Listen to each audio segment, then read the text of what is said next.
మొత్తం ఉండదు అనమాట. అసలు హరిహర వీరమల్లు చరిత్ర లైఫ్ స్టోరీతో స్టార్ట్ అయ్యి చివరికి ఔరంగజేబుని కలవడంతో సినిమా ఎండ్ అయిపోయిందనమాట.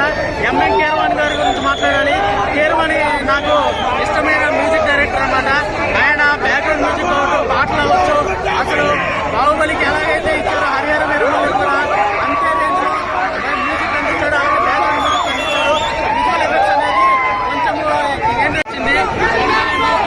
హిందూ ధర్మాన్ని ఎలా కాపాడాడు, ఎలా కాపాడాలి అనే దాని గురించి మొత్తము ఈ సినిమా మొత్తం ఉండదు అనమాట.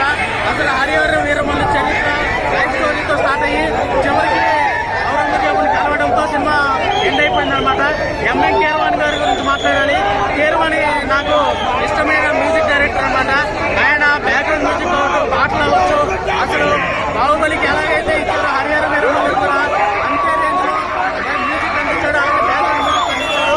విజువల్ ఎఫెక్ట్స్ అనేది కొంచెం ఏంటి వచ్చింది. హిందూ ధర్మాన్ని ఎలా కాపాడాడు, ఎలా కాపాడాలి అనే దాని గురించి మొత్తము ఈ సినిమా మొత్తం ఉండదు అనమాట. అసలు హరిహర వీరమల్లు చరిత్ర లైఫ్ స్టోరీతో స్టార్ట్ అయ్యి చివరికి ఔరంగజేబుని కలవడంతో సినిమా ఎండ్ అయిపోయిందనమాట. ఎంఎం కీరవాణి గారి గురించి మాట్లాడాలి. కీరవాణి నాకు ఇష్టమైన మ్యూజిక్ డైరెక్టర్ అనమాట.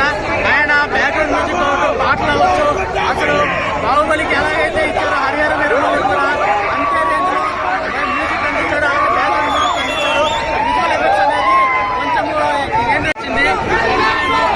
హిందూ ధర్మాన్ని ఎలా కాపాడాడు, ఎలా కాపాడాలి అనే దాని గురించి మొత్తము ఈ సినిమా మొత్తం ఉండదు అనమాట.